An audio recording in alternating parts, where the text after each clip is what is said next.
ngomongin bidan nih Kak Niki, dari kata midwife bahasa Inggrisnya pendamping perempuan. Jadi sebenarnya nggak hanya waktu lahiran, bidan itu tugasnya dari mulai remaja, lalu mulai dari prakonsepsi, kita perencanaan kehamilan, hamil, melahirkan, nyusui, KB, imunisasi, sampai nanti lansia. Jadi nemenin perempuan terus gitu. Aku ngasih informasi kayak gini, teman-teman tahu nggak sih di US sebenarnya tuh sekarang dikembangkan teknik namanya orgasmic birth. Jadi katanya lahiran rasanya seperti orgasme. wow. Ya. Ketika kita pertama kali dapat informasi ini, termasuk aku, jawabannya tuh di otak, masa sih? Yuk terima jenis kelaminnya, ini juga penting kan Niki. Karena kalau kita punya ekspektasi jenis kelamin tertentu, terus nggak kita netralkan gitu ya, itu juga bisa dirasain sama bayinya. Nah, akhirnya bayinya mungkin pas sudah lahir, kalau kita masih ada dominan, aduh pengennya laki-laki tapi dia perempuan, ya udah dia bisa, ya udah dia ke laki-lakian supaya mama papaku sayang, tuh bisa sampai situnya secara riset gitu. Hai, welcome to Mom's Corner. Kamila tuh di sosial media dan dimanapun aku selalu melihat gak pernah berhenti untuk belajar. Iya, dan memang salah satu misiku sebenarnya Kak Niki pengen melakukan pemberdayaan perempuan. Karena memang kan generasi yang akan hadir itu calon wakil Tuhan atau calon Khalifatullah di bumi itu dimulai dari kita seorang perempuan gitu. Jadi memang ada value dan personal story sendiri kenapa sih pengen belajar dan terus mengedukasi gitu. Wow. Kemarin dari Eropa belajar apa lagi Kak? Aduh banyak banget. Jadi kebetulan nih sebenarnya kongres kedua aku, yang pertama tuh Kongres Kebidanan Internasional di Spain, Spanyol waktu itu tahun 2016. Nah sekarang aku juga punya riset, di-submit ke sana dan terpilih gitu untuk mempresentasikan penelitian aku, kebetulan tentang hypnobirthing. Bagaimana sih pengaruhnya terhadap kecemasan, nyeri, sama kepuasan melahirkan. Jadi pesertanya tuh bidan-bidan seluruh Eropa dan kita diskusi riset ilmiah gitu. Jadi kita banyak banget ngebahas tentang terkini lah tentang kebidanan gitu. Dan mereka tuh excited banget karena ternyata pendekatan antara Western dan Eastern juga beda gitu. Jadi kayak, wah yang kamu lakukan tuh hebat banget, gimana bisa gitu. Jadi diskusinya juga menarik banget sih Kak Niki. Wow.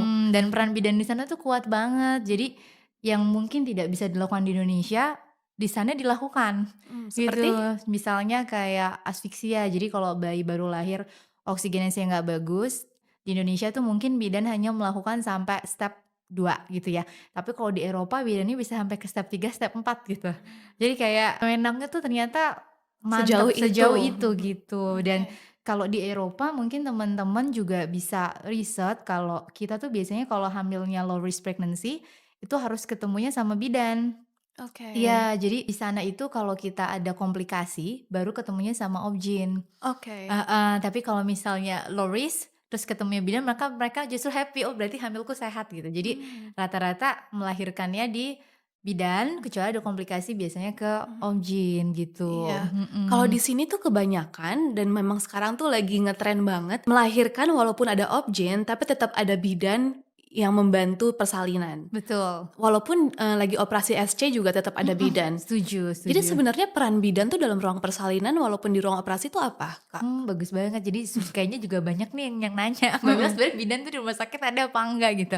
Jadi sebenarnya kalau ngomongin bidan nih Kak Niki, dari kata midwife bahasa Inggrisnya pendamping perempuan. Jadi sebenarnya nggak hanya waktu lahiran, bidan itu tugasnya dari mulai remaja Oke. gitu. Lalu mulai dari prakonsepsi, kita perencanaan kehamilan, hamil, melahirkan, nyusui, KB, imunisasi, sampai nanti lansia. Jadi nemenin perempuan terus gitu. Nah pada saat di ruang bersalin sebenarnya bidan juga bisa menjadi pendamping persalinan atau nge-support ibu secara emosional, informasi gitu ya. Karena banyak banget juga di ruang bersalin para ayah tuh juga deg-degan dampingin istrinya. Bahkan kadang-kadang nervous, ngomong apapun bingung karena nggak punya rahim. Yang terjadi ususnya kontraksi. Jadi pernah ada ayah yang bolak-balik kamar mandi, saking dia takutnya gitu sama yang namanya kontraksi. Jadi suaminya lebih nervous daripada Iya. istrinya? Jadi pas bayi udah lahir baru dateng. Jadi dokter bilang, "Kamu ayah kemana aja? Saya deg-degan Dok," gitu. Jadi bidan bisa dampingin juga, baik yang normal maupun sesar juga. Karena pada saat sesar ibu tuh juga deg-degan. Nervous banget ya? Nervous banget, anestesi itu kalau tegang kita bisa disuntik berkali-kali di tulang punggung. Oke. Lalu ada efek anestesi juga, terus pasca operasi juga mungkin recovery-nya mungkin perlu dibantu secara emosional gitu. Nah, bidan bisa nge-support secara emosionalnya. Dan sebenarnya bidan juga boleh nolong melahirkan kan Niki. Jadi kita pegang proning saat kepala bayi keluar itu sebenarnya kita juga diperbolehkan gitu. Oke. Mhm. Berarti bidan itu membantu melahirkan bisa menjadi lebih nyaman, Iya, ya. betul. Terus kalau boleh tahu teknik-teknik pain manajemennya apa aja, Kak? Nah, banyak banget nih. Sebenarnya kalau bisa sih kita holistik gitu, dari body, mind, spirit. Mmm, Nah, yang paling banyak tuh sebenarnya mind, pikiran. Karena kita tuh banyak banget informasi di luar yang bikin paradigma atau belief system kita, mindset kita lahiran tuh sakit, iya. menegangkan, hidup dan mati gitu kan. Bahkan aku sebagai bidan aja dulu belum belajar banyak nih Kak Niki, ngelihat pasien sedemikian rupa lagi sakit itu udah tertanam di pikiranku kayaknya nanti lahiran aku mau instan aja deh, gitu ya. Misalnya sesar aja langsung karena kayak sakit gitu, itu jujur gitu ya. Mhm, Sampai akhirnya aku belajar teknik hypnobirthing, di mana ternyata teknik ini teknik hipnosis untuk memprogram ulang pikiran bawah sadar kita bahwa melahirkan tuh proses alamiah, proses yang sakral, proses yang 9 bulan selama ini kita tunggu-tunggu untuk ketemu malaikat kecilnya. Jadi kayak mindsetnya beda banget ya, yang mhm. tadinya memandang ini beresiko jadi peristiwa alamiah, natural, yang indah gitu. Jadi akhirnya dari situ aku benar-benar belajar, terus diterapkan ke pasien, beberapa pasien kita dampingin, oh ternyata lahirannya nggak semenakutkan itu. Mhm. Ada yang pembukaan 7 tuh masih ciuman sama suami. Ada yang pembukaan 10 masih main jimbol, Wow, ada yang melahirkan di air saat itu dengan posisi jongkok dan ngedennya tuh bukan yang kayak, kesakitan banget. kesakitan, Mhm. tapi kayak senyum beberapa kali ngeden keluar gitu. Jadi kayak justru pasien-pasienku tuh guru terbaik aku yang ngubah mindset, oh lahiran tuh ternyata bisa Semenenangkan itu. bisa lebih nyaman kalau kita Mhm, siap gitu. Nah, oke. jadi memang hypnobirthing penting, lalu persiapan melahirkan. Nah, ini kalau bisa suami harus ikut. Mhm.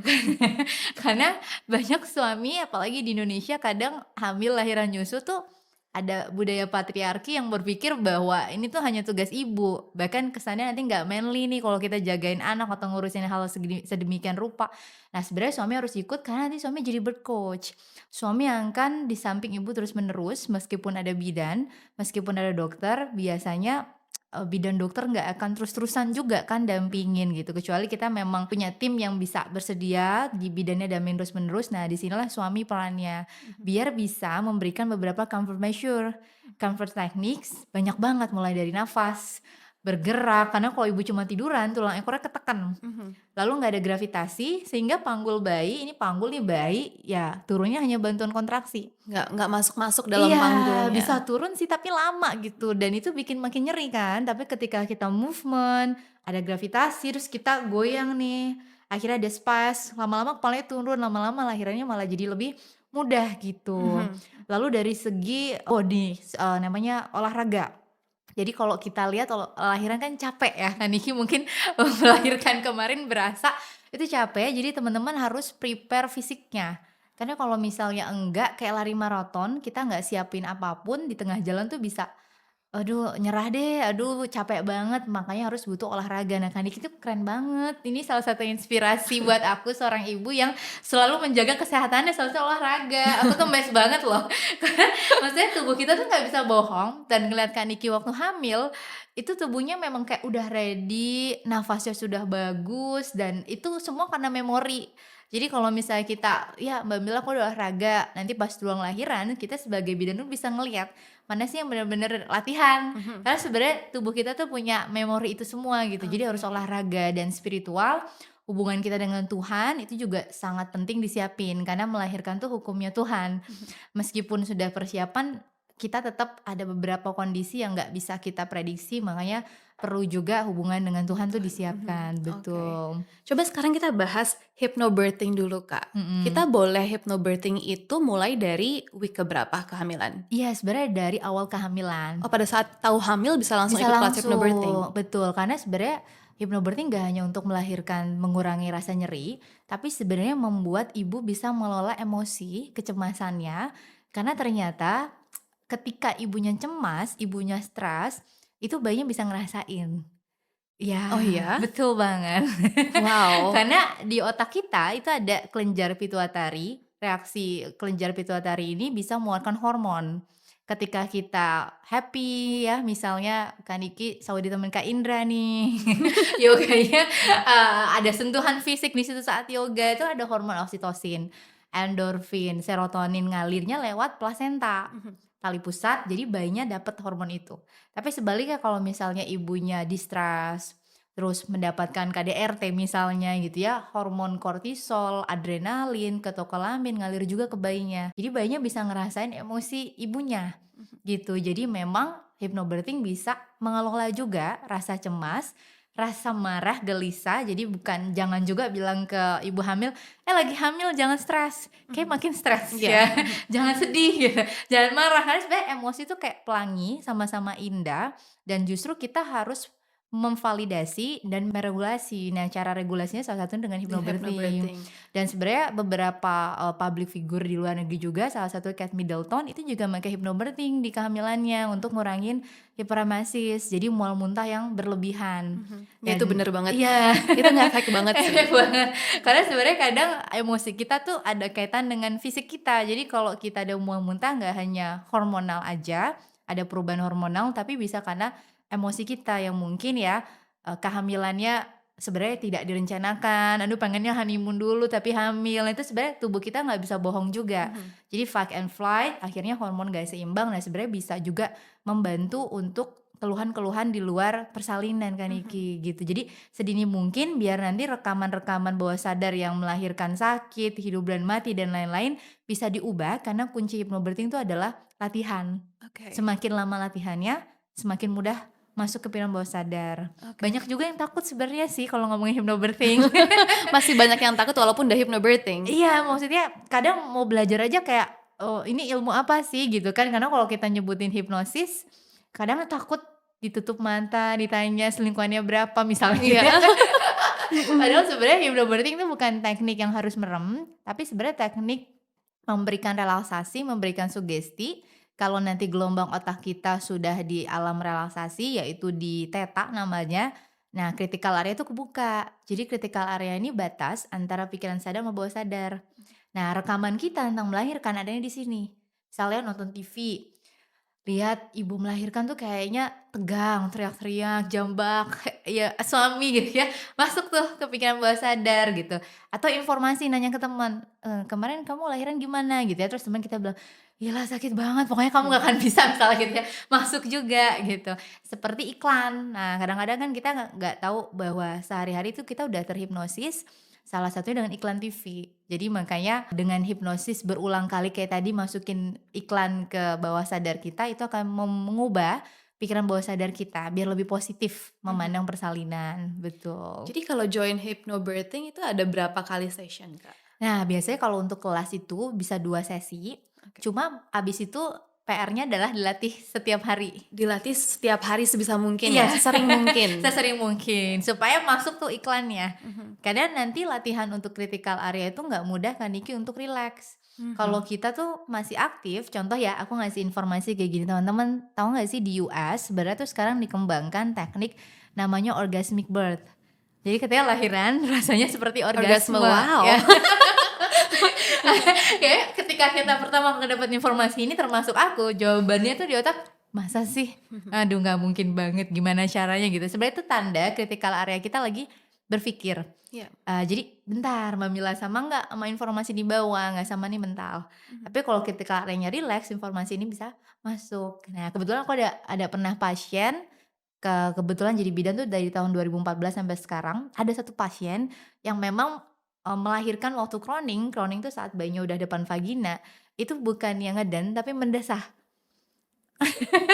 Jadi Jadi padahal itu lagi padahal itu sakit-sakitnya lagi itu, crowning, kayak bener hidup dan bener. mati Iya itu. iya iya bener Heeh. kayaknya, aku kayak juga emes, "Hah, bisa?" Jadi bukannya, tapi, gitu. Bahkan sebenarnya di YouTube juga ada videonya Wow, gitu, how come? kayak, "Oh ternyata bisa, oh ternyata kata guruku jalan lahirnya sama Mil, kalau berhubungan penis masuk ke vagina, kalau pada saat melahirkan bayi keluar dan lebih besar kan kepalanya, jadi sebenarnya bisa Make aja. sense ya, Iya, make sense. merangsang banyak saraf-saraf di sana Coba nanti gitu. kalau aku hamil anak kedua, Kamila harus memberikan afirmasi-afirmasi itu ya, Siap Kak. siap. Siap membantu pokoknya. Tapi tadi Kamila bilang kan harus diulang-ulang sesering mungkin, harus Mhm, latihan sesering mungkin. Terus mhm. gimana untuk orang yang cuma ikut 1 kali sesi Iya. aja, nggak pernah ulang-ulang, tapi pada saat persalinan mengharapkan hypnobirthing itu masih keinget gitu. Heeh. It works atau enggak? Sebenarnya tergantung dari kondisi kita, ada yang gampang banget dihipnosis, Mhm. ada juga yang sebenarnya tengah-tengah, ada yang susah. Mungkin kalau yang gampang bisa kan Niki ya, jadi ada levelnya tuh biasanya.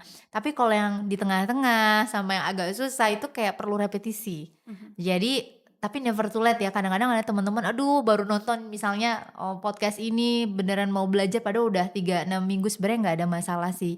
Nggak Yang ada penting telat tuh niat nggak aja apa-apa? dulu, Oke. betul, telat pun nggak apa-apa Oke. gitu. Kalau misalnya besok udah persalinan, terus manggil bidan bisa nggak hypnobirthing langsung di tempat? Bisa, cuma mungkin nggak seefektif saat kita belajar Mhm. dari sebelumnya, Niki. Tapi kalau levelnya aku pernah ada pasien, jadi ini anak kedua dan dia nggak pernah sama sekali, belajar hypnobirthing. Mhm. Dulu tuh di PMB yang memang semua pasien tuh ke sana, menengah apapun gitu ya, sosial ekonomi apapun. Nah kebetulan ibunya ini udah pembukaan 8 Mhm. senti, udah dikit lagi ngeden ya. Jadi saat itu aku bilang ke ibu, "Ibu mau nggak ngedennya, nggak usah teriak-teriak, tenang aja, tapi Ibu harus nurut. Jadi lihat video ini, nanti caranya nafas aja nanti saya pandu," gitu. "Ya mau Bu Bidan," gitu ya. Mhm. Terus beliau tuh megang handphonenya minta aku videoin gitu. Jadi pada saat itu karena ibunya udah trust, ibunya juga level, rileksnya cukup dalam gitu, bisa. Jadi ngedennya tuh bener-bener hanya gitu. Wow. Bener-bener hanya nafas, ya akhirnya robekannya juga minimal, kebetulan saat itu perineum, perineum tuh otot antara vagina anus, itu utuh, jadi nggak perlu kita jahit lagi perineumnya. Wow, Ya, hebat sekali. betul banget. Jadi Oh. karena memang kunci sebenarnya trust untuk hypnobirthing, kalau dari kitanya udah, "Ah, nggak bisa deh dari dulu," terus kayak ragu, siapapun yang memberi teknik ini biasanya akan susah. Tapi kalau kita udah trust, kita percaya, critical area itu pasti kebuka, sangat membantu sekali Mhm. sebenarnya, betul. Oke. Ini kita lanjut obrolan ke masa-masa persalinan ya, Iya, di dalam ruang persalinan. Waktu itu Kamila sempat ajarin ke aku, "Oke, kalau lagi pembukaan segini segini segini, gerakannya kayak gini ya, iya Kak. iya Terus iya. goyangannya kayak gini, terus posisinya gini, nafasnya kayak gini." Heeh. Kamila bisa nggak coba, jelasin lagi di sini tahap-tahap persalinan dan posisi apa yang bisa membantu pembukaan tuh jadi lebih nyaman? Iya, Kaniki masih inget loh, luar Iya, biasa padahal Nisa udah udah hampir 2 tahun. udah keren berarti masuk ke alam bawah sadar. Yes. Heeh, jadi benar teman-teman ketika kita gerak itu ternyata tubuh kita harus tahu di mana bayi kita. Jadi kalau misalnya pembukaan 1 sampai 4 biasanya akan lebih baik teman-teman jangan buru-buru ke rumah sakit sebenarnya. Karena fase laten namanya ini bisa berhari-hari, bisa berminggu-minggu gitu. Kalau terlalu cepat nanti dapat intervensi yang nggak dibutuhkan malah jadi punya konsekuensi di tubuh kita, gitu. Nah, kalau pembukaan 1 sampai 4 biasanya kita dominan membuka namanya inlet. Nah, inlet ini pintu atas panggul, Mhm. biasanya kita harus jauhin lutut. Ya, Oke. jadi lututnya harus jauh misal squat. Nah, itu biasanya untuk bukaan 1 sampai 4 karena panggul atas tuh kebuka. Mhm. Nah, tapi kalau udah pembukaan 5 sampai 8 kita buka yang namanya midlet, pintu tengah panggul. Nah, midlet ini biasanya ketika kita buka 1 kaki. Misalnya lunges yang udah sering olahraga, nah lunges tuh midlet tuh buka 5 sampai 8. Nanti kalau udah bukaan 8 sampai 10 kita harus buka outlet, pintu bawah. Mhm. Jadi biasanya lututnya dideketin. Nah, Iya. squatnya nanti jangan keluar lagi lututnya tapi deketin, nah itu akan ngebantu banget. Tapi sebenarnya tubuh kita tuh sama Tuhan udah didesain secara alami, punya insting untuk bisa bergerak sesuai dengan di mana bayi. Nah Niki, kalau kita tenang gitu, karena pernah nih aku dampingin pasien, ilmu ini tuh belum ada, teknik ini belum di-sharing, pasien ini pembukaan 4, dia lebih nyaman tuh squat. Mhm. Nah, abis itu pada saat bukaannya nambah, di bukaan 8 senti, "Mbak Mila aku udah nggak enak gerak kayak gini, Mhm. maunya lututnya dideketin." Ah, ya udah ikutin aja, bertahun-tahun kemudian aku baru tahu, ternyata tubuh perempuan luar biasa banget ya gitu. Ibu ini belum dikasih teknik ini udah bisa tahu gitu tubuhnya bergerak, butuh apa bayinya gitu. Jadi Mmm. sebenarnya kita pun juga udah dikasih natural insting sama Tuhan untuk bisa mendengarkan sebenarnya tubuh kita butuh apa, Gerakan-gerakannya gitu. pun juga mengikuti di mana Iya si bayinya iya, berada gitu ya? betul, asalkan ibu diberi kesempatan tuh untuk mendengarkan tubuhnya gitu. Jadi misalnya kita sebagai bidan, "Saya mau bergerak," "Oh jangan Bu, hanya miring kiri aja." Nah itu juga kan akan menghambat juga Mhm. sebenarnya gitu. Jadi kita kasih kesempatan perempuan juga Untuk bergerak. mendengarkan tubuhnya dan bergerak, betul. Mhm, Terus, teknik nafasnya juga pasti beda kan, Kak, dari betul, pembukaan 1, 2, 3 gitu. Ingat iya. banget waktu pembukaan 3 Kamila tuh bilangnya, apa ya, nama nafasnya harusnya, gitu. Iya, Apa bener gitu bener bener. pokoknya Masih inget loh Kak iya, Niki. coba Kak jelasin lagi. Ya, jadi sebenarnya nafas ini pada saat hari H melahirkan tuh kunci banget. Mungkin kalau Kak Niki yang udah merasakan kontrasi tahu bahwa nafas tuh sepenting itu. Ya. Jadi ini sebagai pain management alami, kalau misalnya teman-teman nggak latihan, itu bisa bener-bener nafasnya panik. Mhm. Nah gitu, kalau udah kayak gitu, kita nggak bisa nguasain pikiran, pikiran nggak bisa dikuasai, emosi dan kontraksi nggak bisa dikuasain. Mhm. Jadi sebenarnya kuncinya nafas, nafas bisa dikuasai, pikiran itu bisa dikuasai. Kalau pikiran bisa dikuasai, emosi dan sensasi tubuh kita bisa dikuasain. Nah biasanya kalau nafas pembukaan 1 sampai 4 itu senyaman ibunya aja. Oke. Mau nafas hidung, Mhm. hidung mulut, tapi yang penting nafas mindful. Nah, nafas mindful tuh yang seperti apa? Sadar kapan inhale, sadar kapan exhale. Nah, ini mindful. Nah, selama tadi aku ngomong kan sebenarnya nafas, tapi aku nggak mindful. Kapan sih inhale, Mhm. kapan exhale gitu. Jadi dibutuhkan saat melahirkan tuh mindful. Nah, bagaimana supaya mindful harus latihan. Karena kalau enggak, bahasa zaman sekarang tuh bisa ngereok. Oke. Bisa ngereok kata Mhm. ya, nanti bisa ngereok meskipun suami udah bilang, "Ayo nafas sayang," nanti kita bisa ngereok sendiri gitu. Lalu yang tadi teknik nafas namanya vocal breathing dan huhuha sebenarnya. Nah, vocal breathing ini ngeluarin suara. Kayak gitu. Nah, itu sebenarnya membuat kita rilis daerah rahang, karena sebenarnya rahang ini berhubungan sama serviks atau mulut rahim. Kalau di sini tegang, nah mulut rahim tegang sehingga pembukaannya bisa melambat, Mhm. gitu. Tapi kalau kita rileks, bawah tuh rileks jadi mudah bukanya. Dan biasanya ibu-ibu banyak yang ingin teriak. Mhm. Nah ini yang nggak boleh. Ternyata Kalau teriak tidak boleh. iya, kalau high hits yang ada malah bukaannya lama. Nah, jadi boleh ngeluarin suara tapi kerendah aja, dari tinggi ke rendah. Yang terakhir ini nafas huha biasanya teknik untuk nge-hold rasa ngeden, tapi kita belum boleh ngeden kan Niki. Karena biasanya rasa ngeden tuh udah bisa muncul bukaan 8, 9. Nah, kita bisa ngeden tuh bukaan 10, karena kalau kita kedenin di bukaan 8 nanti serviksnya bengkak. Kalau bengkak malah mundur bukaannya. Oke. Jadi tekniknya pelan-pelan tadi kayak Kak Niki bilang, "Huhuha, huhuha," gitu. Jadi kita distraksi supaya kita nggak fokus sama dengan ngedennya. Karena sebenarnya bayi itu akan turun sendiri tanpa kita perlu kedenin, gitu. Karena yang bikin dia turun sebenarnya adalah kontraksi. Jadi kalau ibu nih nggak ada kontraksi ngeden, bayinya juga nggak akan lahir sebenarnya gitu. Iya betul. Mhm. Jadi kalau misalnya kalian lihat persalinan aku tuh bisa terlihat nyaman seperti itu adalah bantuan dari Bidan Mila. Karena Bidan Mila memberikan aku hypnobirthing beberapa kali sesi sebelum persalinan ya. Iya, tapi Heeh. kayaknya karena Kak Niki juga latihan. Iya, heeh. Berarti sampai sekarang semuanya masih diingat. Tapi itu bener-bener ngefek banget sih, Kak. Apalagi waktu Mmm, itu aku diinduksikan. Jadi sakitnya betul. tuh bisa dibilang double Yes, gitu. bener. Dan latihan pernafasan tadi membuat aku memang bener-bener nyaman dan bisa apa ya, meminimalisir rasa sakit aku. Betul, dan aku lihat Kak Indra itu melakukan banyak teknik ya buat Kak Niki ya? Betul banget. Nah, sekarang kita akan bahas itu karena beberapa kali sesi Heeh. hypnobirthing, Kamila selalu minta, "Kak Indra harus join, Kak Indra harus join." Mungkin banyak yang belum tahu bahwa peran suami itu penting banget dalam Betul, persalinan ya, Kak. betul banget. Jadi nggak hanya apapun yang dirasain ibu dirasain bayinya, ternyata apa yang dirasain ayah juga dirasain sama bayinya. Mhm. Meskipun ayah nggak punya rahim, nggak punya ari-ari, tali pusat, terus dari mana Mbak Mila bayi ini ngerasain? Dari yang namanya bonding atau ikatan batin. Jadi ingat di situ ada saham ayah, sperma, kromosom, DNA, gen. Jadi meskipun nggak ada bayinya di sana, karena bonding tadi itu bisa dirasain. Kayak kita nih sekarang sama mama ya, mungkin tinggal jauh ketika kita lagi sakit, mama ada perasaan mau telepon, inget ya, itu bonding dan itu sebenarnya udah ada dalam kandungan.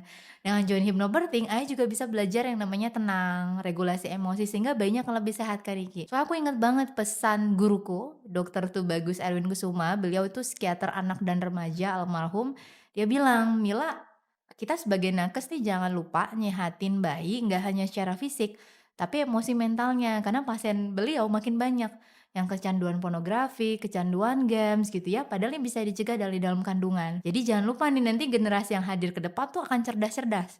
Tapi kita jangan lupa, kadang mungkin cerdas tapi kok masih banyak ya kekerasan, konflik, peperangan. Nah, itu sebenarnya tugasnya pembinaan dari dalam kandungan memberikan cinta dan kasih sayang. Mhm. Salah satunya juga dari ayah.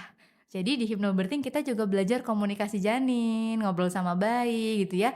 Dan juga ayah jadi tahu teknik-teknik yang bisa menyamankan salah satunya menstimulasi hormon endorfin. Nah, hormon ini adalah hormon anti nyeri atau morfin alami yang sebenarnya ada di tubuh perempuan. Ya, jadi luar biasa mungkin ayah-ayah perlu tahu ada 2 hormon nih yang penting yang bisa dibantu sama ayah namanya oksitosin, satu lagi endorfin. Mhm. Nah, oksitosin ini adalah love hormone atau hormon cinta yang biasanya tinggi di dalam 3 kehidupan, melahirkan, nyusuin, berhubungan seksual. Mhm. Nah, tiga-tiganya tugasnya ejection. Lagi lahiran dia ejection bayi, pada saat nyusuin dia ejection ASI, saat berhubungan seksual dia ejection sperma. Mhm. Kalau kita lihat di siklus berhubungan seksual, ini kan yang paling sering kita lakukan apa sih yang dibutuhkan gitu kan? Oksitosin ibu berarti apa? Berpelukan, berciuman gitu kan. Foreplay masih boleh nggak? Boleh banget di ruang bersalin. Bahkan berhubungan juga masih boleh sebenarnya waktu lagi kontraksi karena itu ningkatin oksitosin. Jadi pada saat yang di ruang bersalin, ayah taruh handphone, pegang tangan ibu, tatap mata ibunya bilang, "I love you, makasih udah berjuang, kamu hebat banget." Itu udah oksitosin terbaik gitu. Jadi yuk maksimalin karena kalau waktu diinduksi pun sebenarnya isi obatnya tuh namanya oksitosin juga. Mhm. Nah ada juga tadi namanya endorfin makanya Kak Niki walaupun induksi kok bisa nyaman, mungkin endorfinnya juga keluar maksimal. Nah endorfin ini biasanya keluar pada saat kita merasa nyaman, merasa dicintai, merasa didukung, dan biasanya juga muncul pada saat orgasme. Nah rasanya tuh merinding, geli gitu ya, itu adalah endorfin. Jadi saat kita dipijat nih sama suami, itu kan nyaman banget ya, kayak Niki kemarin dipijat sama Kak Indra loh, keren banget Kak Indra. Nah itu sebenarnya menstimulasi endorfin, Mmm. gitu, dan itu menjadi salah satu teknik mengurangi nyeri bersalin. Ada juga mungkin pakai jimbol, itu kan membuat space lebih luas sehingga punggung bayinya nggak terlalu menekan punggung, menyamankan gitu dan jadi memperlancar persalinan. Nah ayah jadi tahu tekniknya nanti pada saat join beberapa kelas atau ikut berdaya Kak Niki, Oke, betul. jadi selain physical support dari suami, ternyata support lewat kata-kata tuh juga penting banget. Yes, penting banget, jangan sampai malah bikin tegang. Iya, oh oke. Dan dari tadi Kamila berkali-kali bilang ajak ngomong Dedek janin, ajak bayi, ngobrol dedek bayi. iya. Emangnya janinnya mengerti apa yang Iya. kita omongin dari Iya iya luar? iya, ih bagus banget pertanyaannya. Ini soalnya banyak yang nanya juga kan Mhm. Niki. Bisa banget, karena sebenarnya janin itu udah punya namanya roh atau spirit. Kalau dalam muslim tuh disebutkan di dalam Al-Quran di usia 4 bulan. Aku yakin di kitab agama lain juga dijelaskan. Jadi ketika kita ngobrol sama janin, sebenarnya kita ngobrol jalur spirit juga. Oh, Bayi itu suci, jadi soul-nya itu pure gitu. Dan suci ini ibaratnya soleh-soleha. Jadi doanya tuh deket banget sebenarnya sama Allah, sama Tuhan. Jadi ketika kita ngobrol, "Nak, sehat ya sayang sampai lahiran." Bayi kita tuh bisa doa, "Ya Allah, mama papaku berdoa aku disehatkan." Gitu kan. Jadi jangan menganggap bayi kecil tuh nggak ngerti apa-apa gitu ya. Lalu yang kedua, ada yang namanya indera pendengaran. Nah, itu sudah mulai aktif di usia kehamilan 20 minggu. oke. Jadi saat mama papanya ngobrol, dia udah bisa sebenarnya bedain suara mama, suara papa, dan itu menstimulasi kecerdasannya juga. Mulai dari kecerdasan bahasa, jadi vocab-nya kan banyak udah didengar, membangun bonding itu juga sangat bisa mencegah penggunaan narkotika, terus juga mencegah, meningkatkan kecerdasan anak, jadi sebenarnya banyak banget manfaatnya. Mhm. Bahkan kalau ayah misalnya LDR nih, mau ngobrol sama bayinya, tetap nyampe nggak? Tetap nyampe. Karena kalau kita ngobrol sama bayi itu kan udah jalur spirit, Mhm. tidak terbatas jarak dan waktu gitu. Jadi yuk mulai ajak ngobrol juga para ayah. Berarti bisa dong kita bicara dengan janin kita, misalnya besok mau melahirkan, "Nak, besok kita mau Ya. melahirkan, tolong cari jalan keluarnya," Iya, gitu-gitu. betul betul Bener banget ya, Kak Kak? Niki, bener, ini sering banget terjadi soalnya contoh misalnya yang lilitan tali pusat nih, Mhm, kan bayi di dalam tuh sering mainnya ya sama tali pusat aja kan, iya. gerak gitu.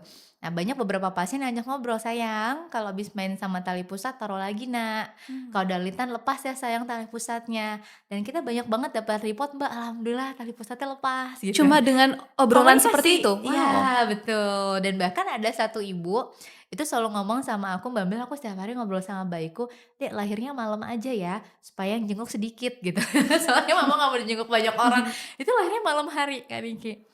Wow. Dan ada satu ini lucu banget, ada kakak yang selalu ngomong sama adeknya, dengan mau, ngasih nama lah dulu. Jadi ini ceritanya Cipon namanya, jadi Cipon tuh punya anak, anaknya tuh pengen ngasih nama adiknya Christoph, karena Mhm. lagi zaman Frozen, kata Cipon, "Untung bukan Olaf," gitu ya. Mhm. Akhirnya ajak ngobrol, "Kakak, Adek, ini tangan Kakak, mau nggak namanya Christoph?" Gitu. Dalam hati mamanya bilang, "Diem Nak, mama udah punya nama yang lebih bagus," gitu ya. Tapi akhirnya nendang, jadi namanya Christoph. Berarti mau bayinya? Iya. Jadi Wow. luar biasa banget sebenarnya bayi itu sering juga bantuin kita, cuma kadang kita aja yang kurang connect sama dia, termasuk yuk terima jenis kelaminnya, ini juga penting kan Iki. Mmm. Karena kalau kita punya ekspektasi jenis kelamin tertentu, terus nggak kita netralkan gitu ya, itu juga bisa dirasain sama bayinya. Akhirnya bayinya mungkin pas sudah lahir kalau kita masih ada dominan, "Aduh pengennya laki-laki tapi dia perempuan," ya udah dia bisa, "Ya udah deh ke laki-lakian supaya mama papaku sayang," tuh bisa sampai situnya secara riset gitu. Wow, Jadi jadi kita harus terima gitu, kalau yang kemarin nggak tahu, nggak apa-apa bilang aja, "Sayang maaf ya, mama papa kemarin nggak tahu. mhm Apapun jenis kelaminmu mama papa terima," gitu. mhm. Karena sebenarnya penting untuk menerima dedek bayi juga. Berarti penting sekali berkomunikasi dengan bayi walaupun Iya. masih di dalam Iya, perut ya? betul. Kan Kak Diki juga Wow. sering ngelakuin ya kayaknya? Iya betul, bahkan sampai pada saat aku melahirkan, Mhm. mungkin bisa lihat di highlight aku tuh kasih nama plasenta Iya iya aku, iya, karena aku lihat lucu waktu itu banyak banget. yang kirim DM ke aku, "Kenapa lu kasih nama? Kenapa Iya ada iya. namanya Mister Bobby?" Gitu, Iya iya. karena bidan gue nyuruh. Nah, kenapa Kamila suruh aku kasih nama? Iya iya, Mhm itu terbentuk bonding karena sebenarnya ari-ari kan udah punya banyak manfaat dan fungsi ya, bahkan terbentuk pertama kali itu justru ari-ari, mhm gitu. Dan bahkan mungkin sekarang ada metode delay cord clamping, lotus birth, delay cord clamping itu disaranin sama WHO, mhm. menunda, menjepit, dan memotong tali pusat. Karena Supaya? sebenarnya akan banyak banget zat besi, stem cell, sel punca ke adik bayi. Nah, banyak bayi-bayi Indonesia yang anemia. Mmm, Jadi delay cord clamping ini mencegah anemia, mhm bahkan sampai 6 bulan pertama kehidupan si bayi gitu. Dan, kalau teman-teman tahu cord life yang mungkin agak mahal ya nyimpen tali pusat mhm. tapi, di bank darah bisa diambil beberapa puluh tahun kemudian, tapi risetnya sebenarnya masih kecil, jadi mendingan melakukan delay cord clamping. Nah, ari-ari itu punya fungsi yang luar biasa, jadi kalaupun kita ngasih nama karena itu juga keluarga rahim tuh sangat bagus banget gitu. Mhm. Tapi mungkin masih banyak, ibu-ibu yang masih takut untuk melahirkan per vaginam Yes, kali ya, bener bener Kak. bener Kak Niki. Tapi mungkin ternyata banyak sekali manfaatnya melahirkan per vaginam itu. Iya Salah bener. satunya dari Melakukan delay cord clamping itu iya, jauh lebih mhm. optimal, betul betul. Lalu Jadi sebenarnya apalagi? ya, jadi sebenarnya mau lahir normal atau sesar sebenarnya semuanya tergantung keputusan ibu gitu Mhm ya. Cuma sayangnya kadang keputusan ini tidak serta-merta karena kita udah tahu gitu. Kadang bisa jadi keputusan ini pengen sesar deh karena takut gitu. Padahal sebenarnya kalau ibunya berdaya jadi punya keputusan lebih bijaksana. Kalau WHO sendiri sebenarnya nyaranin setiap negara tuh sesar nggak boleh tinggi kan Niki, hanya 10 sampai 15%. Nah, oke. datanya gitu ya, karena sebenarnya harusnya dipakai kalau ada medical reason yang jelas. Misalnya ari-ari di bawah, itu kan nggak mungkin ya Mhm lewat normal, boleh muliakanlah operasi sesar, lintang bayinya gitu ya. Tapi kalau misalnya hal lain, misalnya karena kita takut pengen request tanggal, nah mungkin kita bisa cari informasi dulu supaya kita tahu benefit lahiran per vaginam tuh sebenarnya banyak banget. Satu, bayi itu pada saat turun ke panggul dia bukan lurus kayak gini, tapi dia akan mengalami 7 putaran. Ya jadi mhm. pertama engage, descent, flexion, muter di dalam, nanti pas ngeden dia lahir sujud madep bawah dia muter lagi. Jadi bayi tugasnya banyak banget sebenarnya dan itu menstimulasi sinaps-sinaps di otak bayi yang membantu juga kecerdasan di otaknya. Nah, yang Oke. kedua akan dapat bakteri baik. Jadi di jalan lahir bayi ibu itu banyak bakteri baik. Sekarang risetnya lagi banyak di Eropa. Nama risetnya microbiome. Jadi dilihat tuh mikrobiota dalam usus bayi. Ternyata lewat lahiran pervaginam itu bisa banget mencegah yang namanya penyakit alergi, diabetes kayak gitu. Dan itu bagus untuk pencernaan dia. Lalu yang ketiga, kita lebih mudah melakukan delay cord clamping tadi. Karena sebenarnya kalau WHO bilang sesar sih tetap bisa, cuma kadang-kadang kebijakan rumah sakitnya itu nggak menjalankan Mhm. gitu ya. Tapi kalau lahiran normal, biasanya hampir rumah sakit menjalankan. Lalu kita lebih mudah melakukan IMD. Mungkin kalau lihat videonya Kak Niki, Isa ditaruh di dada ya. Nah itu namanya inisiasi menyusui dini, itu sangat membantu untuk keberhasilan ASI eksklusif sampai 80% dan juga ngebantu agar suhu bayi stabil. Karena Oke. sebenarnya dada mamah papa itu jadi termoregulator alami atau inkubator alami buat si bayi dan secara emosi bayi akan jauh lebih safe. Karena di dalam rahim itu hangat, gelap, detak jantung nafas mamanya dia dengar tiap detik. Pas di dunia transisinya kan terang, suaranya lebih banyak, detak jantung nafas mamanya kepisah, ditaruh di sini biasanya langsung diem tuh. Karena dia denger lagi, "Oh ini, detak jantung nafas yang tiap hari aku dengar, mamaku masih di sini, ini tempat aku nyaman," gitu. Jadi itu juga meminimalkan trauma secara emosinya gitu. Dan itu sangat mudah dilakukan kalau kita melahirkan Pervaginam. pervaginam gitu. Karena kalau sesar sometimes kebijakan rumah sakit khawatir terlalu dingin, meskipun sebenarnya nggak masalah. Kalau ibu bayi sehat tetap boleh melakukan IMD apapun persalinannya. Kalau kita ngobrolin lagi masalah, peran suami dalam Mhm, persalinan ya, Kak. mhm. Berarti kan tadi Kamila bilang kalau pembukaan 1 sampai 4 coba stay di rumah aja dulu. Iya betul, Nah, Diki. itu suami bisa melakukan apa sih untuk membantu Iya, meredakan rasa sakit iya di iya rumah? iya. Ini kadang soalnya deg-degan kalau Iya. kita first time kan melahirkan kayak ini nggak apa-apa gitu ya. Nah sebenarnya bisa melakukan aktivitas seperti biasa, mau masak, mau nyalon dulu, mau ke spa dulu, pokoknya setenang mungkin karena kalau kita buru-buru ke rumah sakit, biasanya kita akan mulai terintimidasi sama waktu. Jadi pada saat dicek dalam nggak nambah, kok nggak nambah ya, melambat ya, mulai deh ada hormon stres. Oksitosin mulai endorfinnya turun, jadi malah memperlama. Padahal ini proses yang fisiologis. Nah, ketika proses fisiologis ini diganggu, misalnya induksi deh gitu ya, itu juga punya konsekuensi di tubuh kita ya. Misalnya kalau Kak Niki kan ada indikasi medis nih, kenapa diinduksi. Tapi kalau kita nggak ada indikasi medis diinduksi, itu bisa mempengaruhi detak jantung bayi, bisa mempengaruhi proses persalinan karena serviksnya itu belum siap bisa jadi. Makanya kita kalau induksi biar berhasil tuh kita harus lihat serviks dulu, biar matang, induksinya akan lebih berhasil. Nah, kalau ini terlalu cepat, khawatir diberikan intervensi yang terlalu berlebihan. Yang kedua, kita bisa stres kan Niki. Jadi yang sebelah baru datang, kita udah datang dari tadi, kok yang sebelah udah lahiran ya Iya. gitu. Kok aku lama? Ternyata yang sebelah bisa aja datangnya udah pas pembukaan 8 gitu. Nah, di rumah itu masih ada beberapa pasien juga yang masih berhubungan seksual. Oke. Heeh, sempat ada yang nanya karena ibunya trauma, dia pada saat di rumah sakit melahirkan tuh 3 hari dan rasanya nggak nyaman, akhirnya dia belajar hypnobirthing dan bersama suaminya, dia pengen banget punya birth plan, melahirkan nggak lama-lama di rumah sakit. Nah, jadi suami sempat WhatsApp aku, "Mbak Mila ini udah keluar flag, udah nggak muncul, boleh nggak berhubungan?" "Boleh Mas, nggak apa-apa selagi tubannya nggak pecah." Terus mereka berhubungan, nyampe rumah sakit, itu di parkiran pembukaan 10. Jadi bidan dokternya nyampe ke parkiran mobil, bayinya lahir. Jadi kayak cuma bener-bener numpang lahiran, Mbak, gitu ya.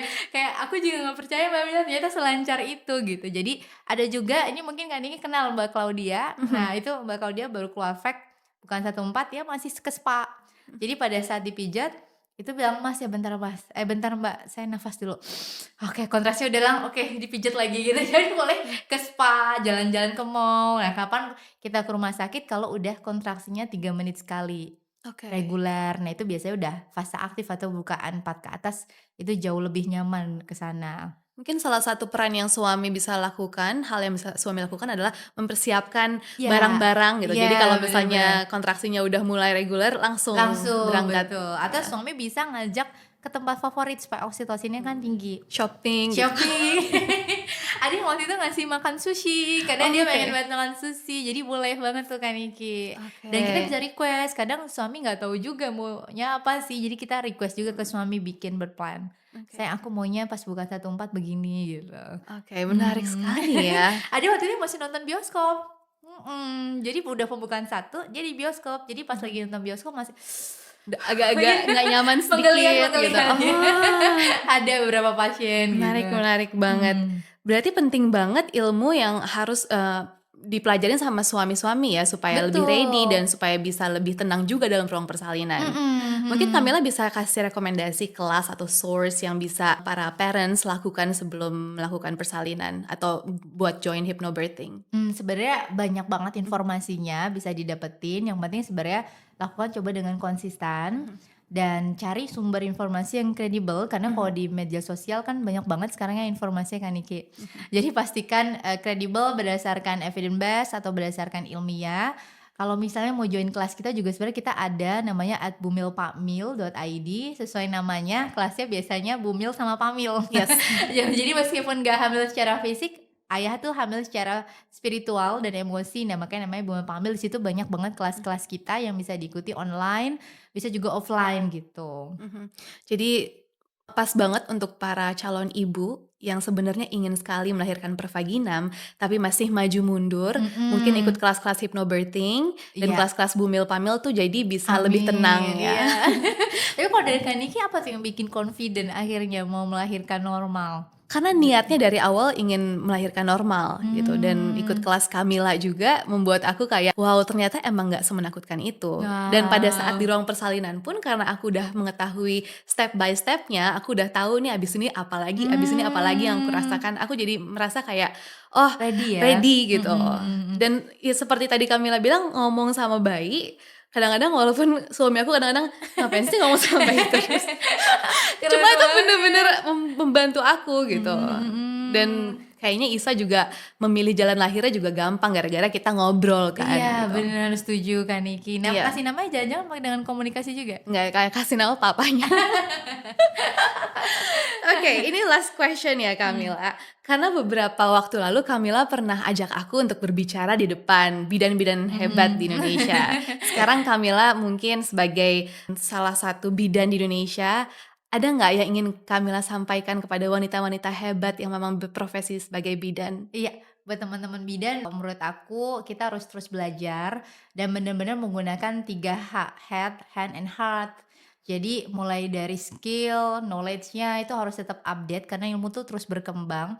Lalu jangan lupa menggunakan heart, empatinya, terus layanan berkualitasnya. Kadang-kadang itu yang sering kita lupain gitu. Karena mau bagaimanapun perempuan itu salah satu partner terbaik kita juga. Di situ salah satu amanah tanggung jawab kita yang luar biasa, ada calon halifatullah atau calon wakil Tuhan di bumi yang akan lahir, dan kita udah dipilih sama Tuhan menjadi perpanjangan untuk melahirkan generasi-generasi hebat gitu. Jadi kalau bisa kita sama-sama bergandengan tangan nih untuk memberdayakan perempuan. Karena kalau perempuan berdaya, pasti generasi yang akan lahir itu jauh lebih sehat lahir dan batinnya gitu Kak Niki, sepakat. Aku juga mau bilang makasih banyak buat Kak Niki, karena dengan adanya Kak Niki juga membuat bidan-bidan tuh lebih confident, lebih percaya diri, dan kita kemarin tuh bener-bener excited banget. Kak Niki luar biasa deh, pokoknya love you dari para bidan. Love you too. Love you. Oke Kamila, thank you so much for sharing ya. Sama-sama Terima Kak kasih. Niki, sehat-sehat. See you guys next week.